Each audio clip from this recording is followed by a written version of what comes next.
Hello students.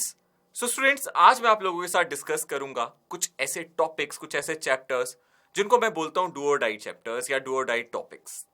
और ऐसा बोलना इसलिए ज़रूरी है क्योंकि ये टॉपिक्स ऐसे हैं जिनका आने का जो चांसेस हैं वो बहुत ज़्यादा, बहुत हाई प्रोबेबिलिटी है कि ये टॉपिक्स, ये चैप्टर्स जेई मेंस में या जेई एडवांस में रिपीटेशन पे रहते हैं। तो मैं कहूँगा कि इन टॉपिक्स को अगर आप कवर कर लेते हो तो काफ़ी अच्छा एक मौका रहता है आपके पास, एक चांसेस रहते हैं कि यू कैन स्कोर बेटर। जितना आप अभी एक्सपेक्ट कर रहे हो उससे ज़्यादा आप एक्सपेक्ट कर सकते हो योर स्कोर।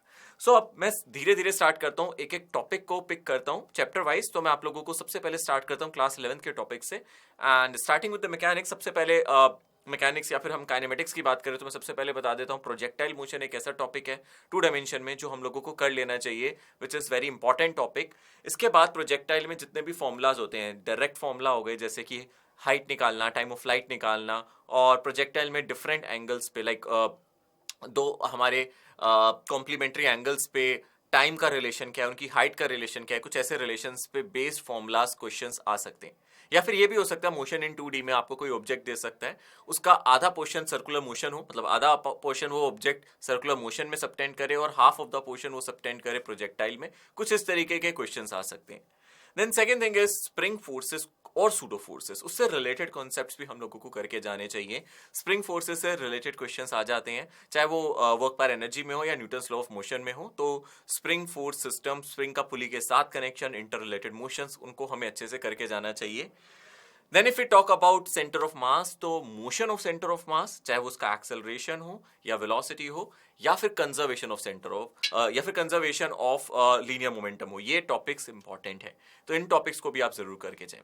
जब हम रोटेशन की तरफ आते हैं तो सबसे ज्यादा जो टॉपिक आता है, फेवरेबल टॉपिक आई थिंक मैं अगर बोलूं तो वो है moment of inertia for JEE mains.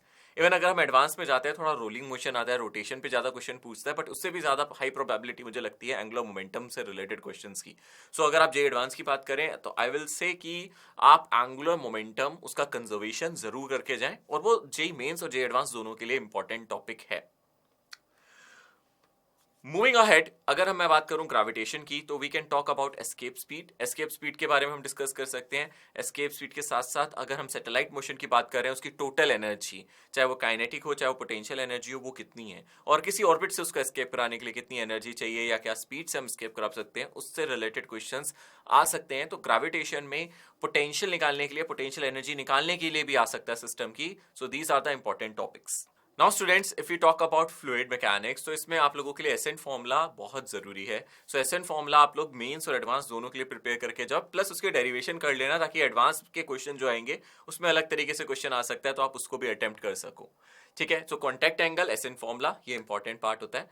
Plus अगर मैं जेई मेंस की बात करूं तो excess pressure inside of bubble या फिर ड्रॉप, ऐसे क्वेश्चंस आ सकते हैं। तो आप लोगों के लिए जेई मेंस के लिए इंपॉर्टेंट टॉपिक बनता है। प्लस बर्नौलीज इक्वेशन तो ऑलवेज फेवरेबल है, वो तो उससे क्वेश्चंस कभी भी आ सकते हैं मेंस और एडवांस में। और उसी के साथ साथ आप लोगों को इक्वेशन ऑफ कॉन्टिन्यूटी को भी पढ़ के जाना है। सिंपल सा है, एरिया और वेलोसिटी का प्रोडक्ट कांस्टेंट है, इस तरीके के क्वेश्चन जेई मेंस में आ सकते हैं। नॉट टॉकिंग अबाउट, थोड़ा सा थर्मल फिजिक्स के बारे में बात करें तो थर्मल एक्सपेंशन ऑफ सॉलिड्स या लिक्विड्स, मतलब linear expansion, aerial expansion, volume expansion, इससे रिलेटेड क्वेश्चन आ सकते हैं। मतलब इसको थोड़ा सा कंबाइन कर सकता है वो मैकेनिकल प्रॉपर्टीज ऑफ सॉलिड से, और थर्मल का कोई कॉम्बिनेशन वाला क्वेश्चन दे सकता है जहां लीनियर एक्सपेंशन को रिलेट कर सकता है। सो इस तरीके के टॉपिक्स आप लोगों को करके जाने चाहिए। प्लस थर्मल कैपेसिटी किसी की भी निकालने के लिए आ सकती है। थर्मोडायनेमिक्स की मैं अगर बात करूं, थर्मोडायनेमिक्स में पीवी ग्राफ बहुत ज्यादा इंपॉर्टेंट है। वर्क डन निकालना, पीवी ग्राफ के थ्रू इंफॉर्मेशन निकालना, एक ग्राफ का दूसरे ग्राफ में कन्वर्जन करना, किसी सिस्टम की स्पेसिफिक हीट कैपेसिटी निकालना, these are the favourable topics. Plus अगर मैं बात करूं जेई मेंस में तो कार्नोट इंजन, उसको तो आप बिल्कुल छोड़ना मत। सबसे इंपॉर्टेंट टॉपिक्स में से कार्नोट इंजन भी एक टॉपिक है जो बहुत इंपॉर्टेंट है। Okay, now if you talk about sound, तो आप लोगों को open organ pipe, close organ pipe, इनके फॉर्मुलाज, फ्रीक्वेंसीज वाले आपको करके जाने चाहिए। प्लस डॉपलर इफेक्ट जो साउंड में है वो बहुत जरूरी टॉपिक है, तो डॉपलर इफेक्ट को बिल्कुल छोड़ के नहीं जाना है। ठीक है, बीट्स भी आ सकता है, और बीट भी बहुत छोटा टॉपिक है और बहुत क्रूशल टॉपिक है। इनका कोई कंबाइंड मोशन कर, मतलब कंबाइंड टॉपिक करके, मतलब बेसिकली इंटीग्रेट करके दो टॉपिक्स को मिला के वो जेई एडवांस में भी कोई क्वेश्चन बना सकता है। सो बेसिकली ये जरूर आप करके जाना। Now if you talk about electromagnetism, तो अगर मैं इलेक्ट्रोस्टैट से स्टार्ट करूं तो कैपेसिटर, उसके कॉम्बिनेशन, चार्जिंग डिस्चार्जिंग इक्वेशन बहुत क्रूशियल है, उनके ग्राफ बहुत इंपॉर्टेंट है, ग्राफिकल बेस्ड क्वेश्चन आ सकते हैं। Now if you talk about electric field, किसी भी सिस्टम के इनसाइड और आउटसाइड इलेक्ट्रिक फील्ड भी आप लोगों को निकालने के लिए आ सकती है। सेम चीज मैग्नेटिज्म में है, वहां आपको मैग्नेटिक फील्ड निकालनी आनी चाहिए डिफरेंट डिस्ट्रीब्यूशन से। उसी के साथ साथ अगर हम बात करें moving charge in a magnetic field, वो जेईई मेंस के लिए बहुत ज्यादा इंपॉर्टेंट है, क्योंकि ट्रेजेक्ट्री पे या फिर कैसा मोशन कर रहा है चार्ज पार्टिकल, क्या उसका रेडियस है, वो उसका एनर्जी के साथ क्या रिलेशन है, मोमेंटम के साथ क्या रिलेशन है, वो वाले क्वेश्चंस आप लोगों को करके जाने चाहिए। And if you move to electromagnetic induction, तो किसी सिस्टम की, गिवन सिस्टम की, आप लोगों को म्यूचुअल इंडक्टेंस निकालने के लिए दे सकता है। ऐसे एक रिंग है और उसके साथ कोई आपका लूप पड़ा है किसी और शेप का, या फिर वो भी रिंग ही हो सकता है, तो दो लूप्स का आप लोगों को म्यूचुअल इंडक्टेंस निकालने के लिए आ सकता है। तो इस तरीके के क्वेश्चन आप ईएमआई में एक्सपेक्ट कर सकते हो, या फिर फ्लक्स के चेंज से क्या होगा, उस तरीके के क्वेश्चंस आप लोगों से पूछे जा सकते हैं। ओके, सोलेनॉइड का फॉर्मूला आप लोगों को पता होना चाहिए, इसके अंदर मैग्नेटिक फील्ड कितनी होती है। सो सिंपल सिंपल क्वेश्चन आ जाते हैं, ज्यादा मैंने देखा नहीं है कि मुश्किल आएगा, आप कर सकते हो easily. Now talking about ray optics, ray optics में ऐसे क्वेश्चंस आप ज्यादा प्रैक्टिस करके जाना जिसमें आप लोगों को पोजीशन ऑफ ऑब्जेक्ट निकालनी है, मतलब इमेज की पोजीशन निकालनी है जब ऑब्जेक्ट का प्लेसमेंट आपको दे रखा हो, मल्टीपल मिरर्स या मिरर लेंस सिस्टम दे रखा हो।